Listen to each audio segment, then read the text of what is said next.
మీ అందరికి కూడా పేరు పేరున స్వాగతం. ఈరోజు కాంగ్రెస్ పార్టీ అనేక రంగాలకు హామీలు ఇచ్చింది.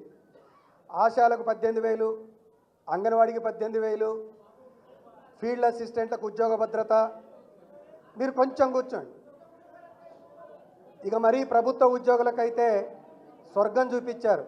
వాళ్ళు కనీసం బీఆర్ఎస్ డిఏలు కూడా ఇవ్వలేని పరిస్థితిలో ఉన్నది. కానీ మనం ఆ కాలంలో చరిత్రలో లేనట్టు 2 పిఆర్సీలు 74% పిఆర్సీలు ఇచ్చినాం. మొదట 44, ఆ తర్వాత 43. కాగా ఇలాంటి అనేక రకమైన హామీలు ఇచ్చినారు. ఈ హామీలలో చాలామంది కార్మికులు, అది అసంఘటిత రంగం కానీ సంఘటిత రంగం కానీ, చాలామంది కార్మికులు ఇప్పుడు బ్రహ్మాండంగా ఉంది పరిపాలన, ఇంతకన్నా ఎక్కువ ఉంటుందేమో అని ఆశపడ్డ వాళ్ళు కొంతమంది ఉన్నారు. ఫలితంగానే మొన్న కొంతమంది అక్కడక్కడ మోసపోయారని మేము కూడా బహిరంగంగా చెప్పుకుంటున్నాం. పొరపాటు జరిగింది. ఎందుకంటే లేకపోతే ఇంత మంచి గవర్నమెంట్, ఎందుకు ఇంత మంచి గవర్నమెంట్ అంటున్నా అంటే, నేను అన్ని రంగాల్ని సమయరీత్యా చెప్పలేను, కానీ అన్నం ఉడికిందా లేదా అని చెప్పడానికి 2-3 రంగాల గురించే చెప్తాను. ఎక్కడుండే ఆశాలు 1,500 రూపాయలు ఉండే, 9,900 రూపాయలు కేసీఆర్ గారి గవర్నమెంట్లో ఆశాలకు జరిగింది. బీడీలని వాళ్ళని ముట్టుకున్నోళ్ళు లేరు. చేసుకుంటే బీడీ పని, లేకపోతే ఖాళీగా ఉండే, అనారోగ్య సమస్యలు, వేతనాలు లేకుంటుండే. అలాంటి వాళ్ళకి ఇవాళ 2016 ఇచ్చి ఇవాళ వృత్తినిచ్చి, అంతకన్నా ముఖ్యమైంది, ఒక్క నిమిషం ఆగండి, అంతకన్నా ముఖ్యమైంది వాళ్ళందరి జీవితానికి సామాజిక భద్రత ఇచ్చిన పిఎఫ్. మన గవర్నమెంట్ మాత్రమే పిఎఫ్ ఇచ్చింది, అంతకుముందు పిఎఫ్ ఇవ్వలే. ఇది అసంఘటిత రంగం అని చెప్పేసి వాళ్ళందరినీ కూడా దూరం పెట్టినారు. అంతేకాకుండా ఈరోజు అత్యంత పెద్ద రంగం ఇవాళ కాంట్రాక్టు అవుట్సోర్సింగ్. ప్రభుత్వ ఉద్యోగులు మా కాకపోతే 3.5-4 లక్షలు అన్న దేవిప్రసాద్ గారు చెప్ప, కానీ 12 లక్షల పైసలకు ఇవాళ రాష్ట్రంలో అవుట్సోర్సింగ్ అండ్ కాంట్రాక్ట్ కార్మికులు ఈ వ్యవస్థ నడుపుతున్నారు. వాళ్ళని ఎప్పుడు ఏ ప్రభుత్వం పట్టించుకోలే. కానీ కేసీఆర్ గారు వాళ్ళని ఆలోచన చేసి వీళ్ళని ఒక క్రమంలో ఉంచాలని చాలా దూరదృష్టి. భారతదేశంలో 29 రాష్ట్రాల్లో ఎక్కడా లేదు. పిఆర్సీలో పార్టీ చేసి వీళ్ళ సంఖ్యను ఫైనల్ చేసి. కాగా చాలామందికి తెలియని విషయం ఏంటంటే, ఇంతకుముందు అవుట్సోర్సింగ్ అంటే ఎవరిని పడితే వాళ్ళని తొలగించేది. ఇప్పుడు పిఎఫ్లో జాయిన్ చేయడం వల్ల ఆ పిఎఫ్ ఉన్న కార్మికుడిని తొలగించడం కష్టం. ఎందుకంటే నన్ను తొలగిస్తే ఆ కారణంగా వీడు పిఎఫ్ సర్టిఫికేట్ పట్టుకొని వచ్చి నన్ను ఎందుకు తొలగించినవో కారణం చెప్పు అని చెప్పేసి చెప్తాడు.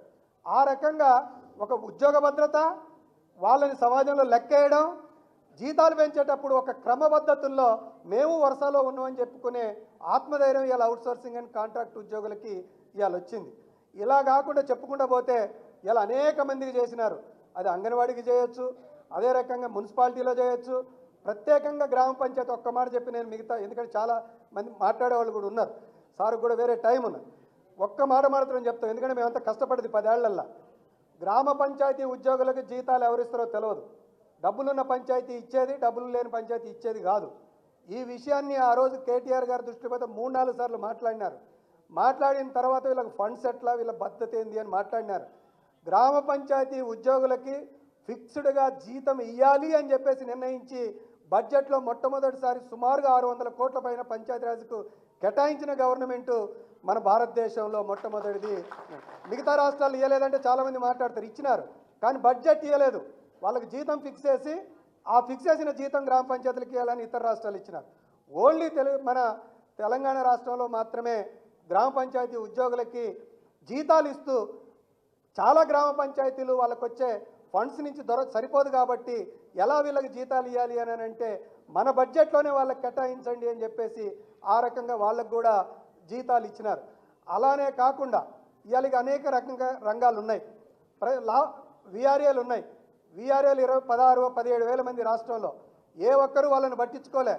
వాళ్ళని పిలిచి కేటీఆర్ గారు స్వయాన కూసబెట్టి మాట్లాడి వాళ్ళకి జీతాలు పెంచి వాళ్ళందరినీ కూడా విఆర్ఏలు వారసత్వంగా చాలా కాలం నుంచి పనిచేస్తున్నారు. అట్టడుగు ఎక్కువ 80% ఎస్సీ ఎస్టీలు ఉంటారు. వీళ్ళని రెగ్యులరైజ్ భారతదేశంలో చేసిన చరిత్ర కూడా మన తెలంగాణ గవర్నమెంట్ది. ఆ రకంగా విఆర్ఏలను రెగ్యులరైజ్ చేసడం, అంగన్వాడీ టీచర్లను పేరు మార్చి వాళ్ళ జీతాలు ఇప్పుడు కూడా నిన్న మొన్న మీకు హిందూలో పేపర్లో వచ్చింది. అంగన్వాడీ ఇష్యూని మొత్తం దేశవ్యాప్తంగా స్టడీ చేశారంటే భారతదేశంలో ధైర్యంగా చెప్పొచ్చు, కేవలం టీఆర్ఎస్ కేసీఆర్ గారి గవర్నమెంట్లో మాత్రమే అంగన్వాడీల జీతాలు భారతదేశంలో మొట్టమొదటి స్థానంలో ఉన్నాయి. భారతదేశంలోనే, ఇక్కడ కాదు, భారతదేశంలోనే అంగన్వాడీల శాలరీలు ఎక్కడెక్కున్నాయి అంటే తెలంగాణ రాష్ట్రంలో. అది మనం అప్పుడు కేసీఆర్ గారు పెంచినాయి. ఈ రకంగా నేను దగ్గర ఒక 60-70 రంగాలు చెప్పగలను. చిట్ట చివరికి గుళ్ళల్లో పనిచేసే పూజారులను కూడా పట్టించుకున్న వాళ్ళు అప్పట్లో ఎవరు లేకుంటుండే. పూజారులను కూడా గుర్తించి పిలిచి మాట్లాడి ఎంతమంది ఉన్నారని వాళ్ళకు కూడా జీతాలు ఫిక్స్ చేసి జీతాలు ఇచ్చిన మహానుభావుడు కేసీఆర్ గారు గవర్నమెంట్. అది చర్చిల్లో మసీదుల్లో ఉన్న వారికి కూడా ఆ రకంగా ఇవ్వడం జరిగింది. ఇలా మనం చెప్పుకుంటా పాఠం చదువుకుంటా పోతే 60-70 ఉన్నాయి. ఈ రకంగా అనేక రంగాలకు అయాల కేసీఆర్ గారు గవర్నమెంట్ చేశారు. పర్టికులర్గా పబ్లిక్ సెక్టర్, ఒక్క నిమిషం బాబు, పబ్లిక్ సెక్టార్కి సంబంధించిన దాంట్లో కూడా చాలామంది చాలా మాటలు చెప్తున్నారు. జాతీయ పార్టీ, ఆ పార్టీలు, ఈ పార్టీ అని ఉపన్యాసం ఏం చెబుతున్నారు. కానీ నికరంగా అధ్యయనం చేసిన వాళ్ళకి అర్థమవుతుంది. ధైర్యంగా ఇలా విశాఖ స్టీలు ప్రైవేటీకరణ కాకుండా మేము ఫండ్స్ ఇచ్చినామని చెప్పినారు. కానీ మీ అందరికీ ఎంతమంది ఫాలో అయినారో లేదో, విశాఖ ప్రైవేటీకరణకు వ్యతిరేకంగా కేటీఆర్ గారు ఇక్కడి నుంచి మమ్మల్ని పంపించి కేటీఆర్ గారు డైరెక్ట్ మద్దతు ప్రకటించారు.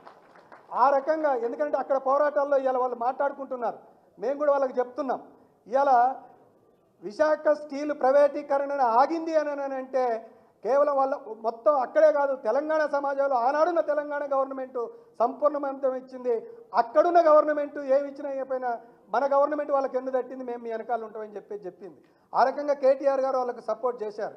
అంతేకాదు, మాటలతోటే కాదు, మీరు ఇక్కడొచ్చి మన కేసీఆర్ గారు బిహెచ్ఎల్లో ఇవాళ వాళ్ళకు ఆర్డర్లు ఇచ్చి పబ్లిక్ సెక్టార్ని కాపాడాలని చెప్పేసేసి బిహెచ్ఎల్కి పెద్ద ఎత్తున ఆర్డర్లు ఇచ్చి పబ్లిక్ సెక్టార్ని కాపాడినారు. మన వినోద్ గారు కానీ మిగతా నాయకత్వం బ్యాంకులు ప్రైవేటీకరణ జరుగుతూ ఉంటే డైరెక్ట్గా మేము అందరం వెళ్ళి బ్యాంకుల ప్రైవేటీకరణకు వ్యతిరేకంగా నిలబడ్డ పరిస్థితి ఉన్నది. అదే రకంగా సింగరేణిని కాపాడటానికి సింగరేణికి అనేక ఉద్యమాలు చేసి వాళ్ళు ఎన్ని తొండిల పనులు చేసినా కూడా దాంట్లో కారుణ్య నియామకాలు, వాళ్ళ చరిత్ర ఎప్పటి నుంచో ఉన్న డిమాండ్స్ ఉన్నాయి. ఉచిత కరెంట్ ఇవ్వమని చెప్పేసేసి, క్వార్టర్స్కి ఇట్లా సౌకర్యాలు ఇవ్వమని చెప్పేసి, బోనస్ను లాభాల్లో వాటాలు ఇవ్వమని చెప్పి, ఇట్లా అనేక అంశాలని ఆయన కేసీఆర్ గారి గవర్నమెంటు మనకు చేసింది. ఒక్క రంగాన్ని వదల్లే, 1-2 అధ్యయనంలో కాలయాపనలలో వెనకబడ్డ రంగాలు 1-2 ఉంటే తప్ప అదర్వైజ్ 60-70 రంగాలకు, షెడ్యూల్ ఇండస్ట్రీలే 72 రాష్ట్రంలో, అలాంటి దాంట్లో 60కి పైగా రంగాల్ని ఇవాళ టచ్ చేసి వాటన్నింటికి కూడా సమస్యలు పరిష్కరించడానికి ఇవాళ నాడు గవర్నమెంటు కేసీఆర్ గారు చేశారు. అందుకని మనస్ఫూర్తిగా కార్మిక వర్గంగా కేటీఆర్ గారికి మేము విజ్ఞప్తి చేస్తున్నాం. డెఫినెట్గా ఇదే పద్ధతుల్లో పోతే కార్మిక వర్గం, ఉద్యోగ వర్గాలు మనకు పీఆర్ఎస్కు మీకు అండగా ఉంటాయి. 1 ఇయర్ దాకా ఆగినారు సార్ అందరూ. మమ్మల్ని కూడా చాలామంది వదిలిపెట్టాలని ప్రయత్నం చేసినారు. మా అనుబంధాల నుంచి దూరం పోయిన వాళ్ళు కూడా ఉన్నారు, లేరని మేము అన్నాం. కానీ గత 3-4 నెలల నుంచి చూస్తున్నాం, ప్రతి ఒక్కరు ఫోన్ చేసుకుంటున్నారు, ఒక్క లాజిక్ చెప్తున్నారు. ఏమైనా మొన్న మొగం సాటి వేసినారు అని అంటే, సార్ వాళ్ళు అధికారంలోకి వచ్చారు కదా, ఏదైనా చేస్తామని ఆశపడ్డాం, ఇప్పుడు ఆశ పోయింది, ఇక మీరే మా పక్కన నిలబడి కొట్లాడాల్సిన సమయం వచ్చింది, అందుకు మీరు సిద్ధమైతే మేము మీ వెనకాల వస్తామని చెప్పేసి మేము కూడా ఇవాళ రాష్ట్ర వ్యాప్తంగా తిరిగి ఒక నెట్వర్క్ డెవలప్, ఎందుకంటే సమస్య వచ్చినోడికి ఓ నాయకుడు ఉండాలి, ఆ అవగాహన ఉన్నోడు, కొంచెం మాట్లాడగలిగిన వాడు, ధైర్యాన్ని ఇచ్చేటోడు, అలాంటి టీమ్స్ని రాష్ట్ర వ్యాప్తంగా 33 జిల్లాల్లో తయారు చేసే పనిలో పడ్డాం. ఆ రకంగా బయలుదేరుతున్నాం.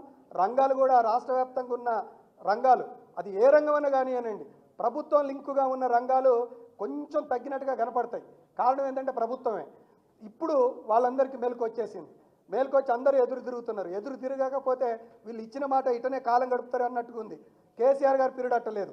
మీరు షెడ్యూల్ టైం చూసినా కూడా కేసీఆర్ గారు వచ్చినాకనే నెలల్లోనే కొన్ని సమస్యలు ఉన్నాయి. ఫస్ట్ పీఆర్సీని పిలిపించి పీఆర్సీని ఫైనల్ చేసేసిండ్రు. పీఆర్సీ అంటే మేజర్ అంశం, అది నెలలు పట్టింది. ఇది ఏడాది దాటింది, ఇప్పటివరకు పీఆర్సీ ఇవ్వలేదు, ఒక్క డిఏ మాత్రమే ఇచ్చినారు. ఆ రకంగా అనేక రకంగా కార్మిక ఉద్యోగ వర్గాలు ఇవాళ చాలా ఇబ్బందులు పడుతున్నాయి.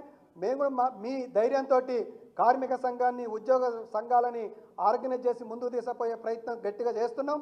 తప్పకుండా మళ్ళా తిరిగి మీ బీఆర్ఎస్ నాయకత్వంలో, కేసీఆర్ గారి మీ నాయకత్వంలో తప్పకుండా ప్రభుత్వం ఏర్పడితేనే ఈ కార్మిక వర్గానికి శ్రీరామ రక్ష కొంత ఉపయోగపడుద్ది. పర్టికులర్గా చివరికి ఒక్క మాట, ఆటో యూనియన్లకు కూడా చాలా చేసినారు. ఆటో యూనియన్కి సంబంధించిన దాంట్లో రాగానే చేసిన మొట్టమొదటి పని ట్యాక్స్ రద్దు చేసినారు.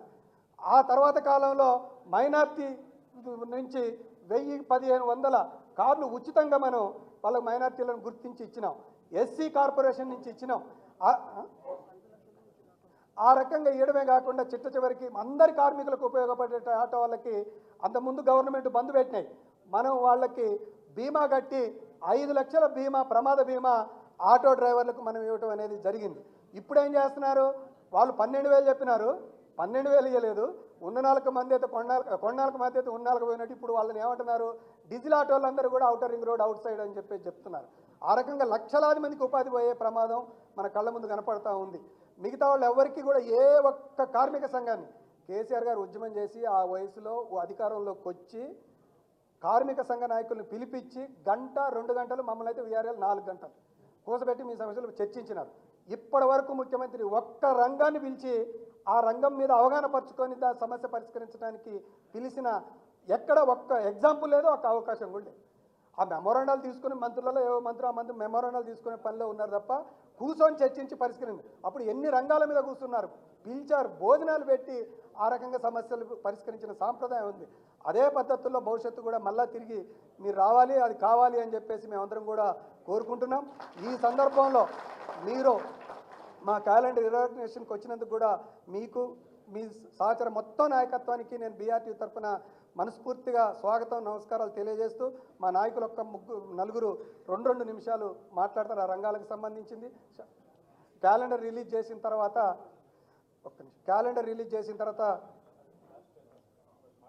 సరే వీళ్ళు మాట్లాడతారు. వీళ్ళు మాట్లాడిన తర్వాత క్యాలెండర్ రిలీజ్ ఉంటుంది.